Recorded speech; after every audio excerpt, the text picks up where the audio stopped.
ETF index mutual funds నేర్చుకుని stock మార్కెట్లో రాణించాలనుకుంటున్నారా? వెంటనే ఈ నెంబర్కి కాల్ చేయండి.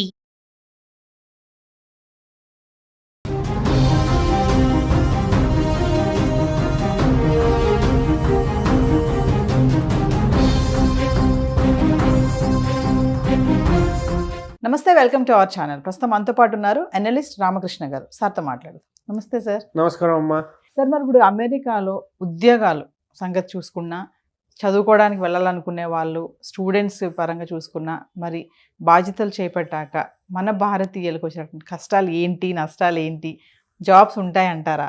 అయితే ఇక్కడ మనం ఫస్ట్ చాలాసార్లు భయపడేది ఏంటంటే ఇప్పుడు వెళ్ళొచ్చా వెళ్ళకూడదా అనేది ఫస్ట్ ప్రశ్న. ఎస్. చదువుకోవడానికి అయితే వెళ్ళండి. మీకు వీసా వచ్చిందంటే చక్కగా వెళ్ళండి. ఎందుకు? మీకు వీసా వచ్చిందంటే వాళ్ళు ఏమో వెంటనే గెంటేయలేరు. మీరు చదువుకోవడానికి వెళ్తున్నారు కాబట్టి చదువుకుంటారు. చదువుకున్న తర్వాత దాని తాలూకా కంటిన్యూషన్గా ఓపీటీ ఉంటాయి, సిపిటీ ఓపీటీలు ఉంటాయి, అవి చేసుకుంటారు. ఓకే, అక్కడ దాకా కథ అయితే చాలు, ఏం ప్రాబ్లం లేదు.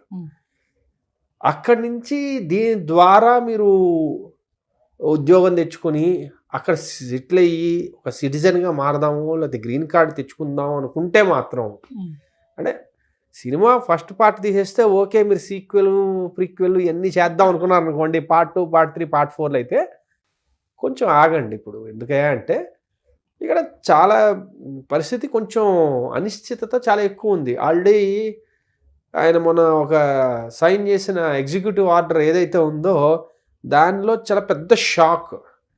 ఏంటి? బర్త్ రైట్ సిటిజన్షిప్ అనే దాని మీద చాలా పెద్ద షాక్ వచ్చింది. దానివల్ల ఏంటంటే వెంటనే మనం ఏమీ నిర్ణయం తీసుకోలేము. కాబట్టి అలాంటి బెనిఫిట్ కోసం మీరు వెళ్దాం అనుకుంటున్నారు అనుకోండి, మీరు ఆగాలి. చదువుకోవడానికి కోసం అయితే వెళ్ళొచ్చు, నిరభ్యంతరంగా వెళ్ళొచ్చు. పర్మనెంట్ గా ఉందామని ఆలోచనతో వెళ్ళకూడదు. వెళ్ళకూడదని కాదు, అది అవుతుందో లేదో తెలియదు కాబట్టి మళ్ళీ తర్వాత డిసప్పాయింట్ అవ్వడితే అది మీ ప్రాబ్లం. టెంపరీ అయితే ఓకే. అది అంటే ప్రస్తుతానికి ఇది ఎలా చెప్పచ్చు అంటే, ప్రొడ్యూసరు మీకు ఫస్ట్ పార్టీకే ఫైనాన్స్ ఇచ్చాడు, 2, 3, 4 పార్టీలకి ఫైనాన్స్ లేదు, తీయొద్దు. అది దాని గురించి ఎక్కువ ఊహించేసుకుని కథ రాసేసుకుని వాళ్ళందరికీ అడ్వాన్స్లు ఇచ్చేసి వెయిట్ చేయొద్దు. ఎందుకంటే చెప్పలేం. అది ప్రస్తుతానికి అంటే బాగా జనాలకి ఈజీగా అర్థమయ్యే భాషలో చెప్పాలంటే ఇలా ఉంటుంది. మరి వాట్ అబౌట్ జాబ్స్ సార్? మరి అక్కడ ఉద్యోగాలు ఉన్నాయా? అసలు ఉద్యోగాలు ఉన్నాయా అంటే ఆర్థిక మాంద్యం ఉందండి, ఉద్యోగాలు తక్కువ ఉన్నాయి. ఇది సరిపోదనంటూ ఏ తాలూకు ప్రభావం ఇంకా మనం చూడట్లేదు. అది మొదలైన తర్వాత ఎలా ఉంటుందంటే, ఒక్క ఉదాహరణ ఇస్తాను మీకు చక్కగా అర్థమైపోవడానికి, అంటే మన వ్యూవర్స్కి టెక్నాలజీ తగ్గ పవర్ అర్థం కావడానికి ఒక ఎగ్జాంపుల్ ఇస్తా. 1998లో అనుకుంటా స్టీవ్ జాబ్స్, యాపిల్ ఫౌండర్, ఆయన వైఫై ఎనేబుల్డ్ ల్యాప్టాప్ అనేది ఎలా వర్క్ అవుతుందో చూపించడానికి ఒక ఎగ్జిక్యూషన్, ఒక పర్టికులర్ వాళ్ళ టెక్నాలజీ ఇవి ఉంటాయి కదా ఈవెంట్స్లో చూపించాడు, ప్రజెంట్ చేసి. మైండ్ బ్లోయింగ్ అది. అప్పట్లో చాలా ఎక్స్పెన్సివ్ అది. ఇప్పుడు వైఫై ఎనేబుల్ అవ్వని డివైస్ ఏదో చెప్పండి నాకు. ఓకే, సో 26 ఏళ్లలో ప్రపంచం మొత్తం మీద అయ్యే ఎలక్ట్రానిక్ డివైస్ ఏవైతే ఉన్నాయో అన్నీ వైఫై ఎనేబుల్డ్ ఉన్నాయి. అంతే కదండి. ఒక టెక్నాలజీ ఇంత ఫాస్ట్గా వెళ్ళడం అనేది చాలా నార్మల్. అందున ఆ టెక్నాలజీ వల్ల బిజినెస్లకు లాభాలు ఉన్నాయంటే అది ఇంకా ఫాస్ట్గా వెళ్తుంది. ఆర్టిఫిషియల్ ఇంటెలిజెన్స్ అంటే అలాంటిది. ఇప్పుడు అది ప్రతి ఏరియాలోకి వెళ్తోంది. వెళ్ళడం వల్ల ఏంటంటే ప్రతి ఏరియాలో ఒక పని జరగాల్సిన టైం లైన్స్ స్క్వీజ్ అయిపోతున్నాయి, కావాల్సిన రిసోర్సెస్ తగ్గిపోతున్నాయి. అంటే ఒకవేళ 10 మంది కావాలంటే ఇప్పుడు 4 చాలన్నట్టుగా. కాబట్టి న్యాచురల్లీ కొత్త ఉద్యోగాలు వస్తున్నాయి, పాత ఉద్యోగాలు బాగా తగ్గిపోతున్నాయి. కాబట్టి జాబ్ క్రియేషన్ అనేది అంత ఫాస్ట్గా ఉండదు. దానికి తోడు వాళ్ళు ఆల్రెడీ ఆర్థిక మాంద్యంలో ఉన్నారు. కాబట్టి ప్రస్తుతానికైతే జాబ్స్ తక్కువగానే ఉన్నాయి. చాలామంది ఎంఎస్లు కంప్లీట్ చేసుకుని ఓపీటీ ఎక్స్టెన్షన్లు పెట్టించుకుని చాలా ట్రై చేస్తున్నారు, అక్కడే వెయిట్ చేస్తున్నారు ఎప్పటికైనా వస్తాయని. కానీ కొంచెం కష్టంగా ఉంది, ఇదైతే వాస్తవం. ఈ అడ్మినిస్ట్రేషన్ దృష్ట్యా ఎలా ఉంటుందనేది ఒకసారి ఆలోచించుకుంటే, మనం అనుకున్నాం లాస్ట్ టైం ఒకసారి మాట్లాడుకుంటున్నప్పుడు, ఇంకా అధ్యక్ష ఇవి ఎన్నికలు జరిగిన తర్వాత ఎవరు వస్తారో అన్న దాన్ని బట్టి కంపెనీలు నిర్ణయించుకుంటాయి మేము ఇన్వెస్ట్ చేయాలా వద్దా అన్నది. సో ఇప్పుడు తెలిసిపోయింది, ట్రంప్ గెలిచేశాడు, ట్రంప్ అధికారంలోకి కూడా వచ్చేసాడు. ఈయన ఎలాంటి వాడయ్యా, బిజినెస్ని బాగా డెవలప్ చేయాలని కోరుకునే మనిషే, ఎక్కువగా అమెరికాలోని మ్యానుఫ్యాక్చరింగ్ అవ్వాలని కోరుకునే మనిషే. కాబట్టి ఆయన జాబ్ క్రియేటరే. As a businessman is a job creator. అదే పనిలో ఎలాన్ మస్క్ని ఆయన అడ్మినిస్ట్రేషన్లోకి తీసుకున్నాడు, ఆయన జాబ్ క్రియేటరే. కాబట్టి వీళ్ళు చెప్తే చేసే రకాలు, శశబిషలు ఉండవు. ఒకటి. రెండోది ఏంటంటే బిజినెస్ డెవలప్ అయితేనే ఎకానమీ డెవలప్ అవుతుందని చాలా ప్రగాఢంగా విశ్వసించేవాళ్ళు వీళ్ళు. కాబట్టి జాబ్ క్రియేషన్ అనేది వీళ్ళకు one of the important aspect అనమాట, వీళ్ళు ముందుకు తీసుకెళ్లాలనుకుంటుంది. కాబట్టి జాబ్ క్రియేషన్లో భాగంగా ఏమైనా కొత్త ఉద్యోగాలు రావచ్చు, వీళ్ళు దాన్ని సపోర్ట్ చేయొచ్చు అనేది నా ఉద్దేశం. ట్రంప్ అంటున్నాడు కదా సార్, స్మార్ట్ గైస్ కావాలి నాకు, టాలెంట్ ఉన్న వాళ్ళకే నేను ఇప్పుడు ఎంట్రీ ఇస్తాను, వాళ్ళకే H1B వీసా కూడా అలొకేట్ ఉంటుంది, ఎవరు పడితే వాళ్ళు రావడానికి లేదు, ఎందుకంటే టాలెంట్స్ ఉంటే వాళ్ళు ఇంకొంతమందిని ట్రైన్ అప్ చేస్తారు.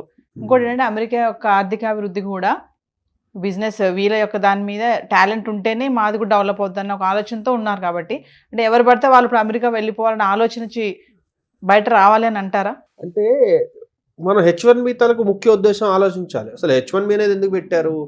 ఎక్సెప్షనల్లీ టాలెంటెడ్ పీపుల్, వాళ్ళకి ఎవరైతే పనికొస్తారో వాళ్ళకి యాజ్ దాన్ని ఏమంటారు ఎక్స్టెన్షన్ వాళ్ళు ఇస్తున్నారు అనమాట. అయ్యా రండి మా దగ్గర పని చేయండి, మీ టాలెంట్ మా దేశానికి చాలా అవసరం.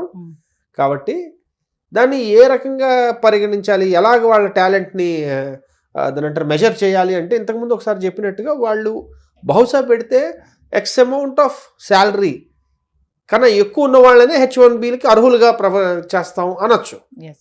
మీరు ఇప్పుడు అన్నారు చూడండి, ఎలాగ మారబోతుందంటే అదొక ఆప్షన్ ఉంది. దానివల్ల ఏమవుతుంది అంటే ఎవరు పడితే వాళ్ళు H1Bలకి అర్హత పొందరు.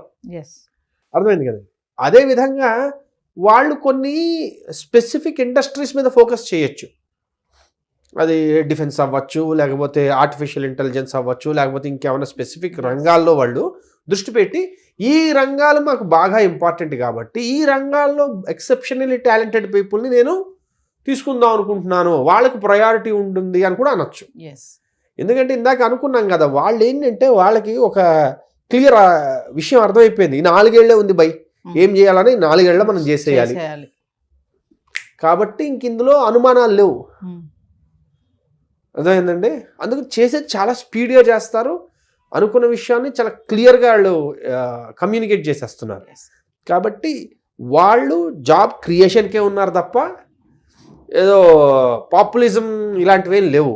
గవర్నమెంట్ జాబులు చాలా పోతాయి, అది క్లియర్గా ఉంది. కానీ ప్రైవేట్ జాబ్స్ చాలా క్రియేట్ అయ్యే అవకాశం అయితే చాలా క్లియర్గా వాళ్ళ ఉద్దేశం అయితే మాటల్లో కానీ వాళ్ళు చేసే పనుల్లో కానీ అది కనబడుతుంది. కాబట్టి కొంచెం పాజిటివ్ అవుతుందని అనుకోవచ్చు మనం.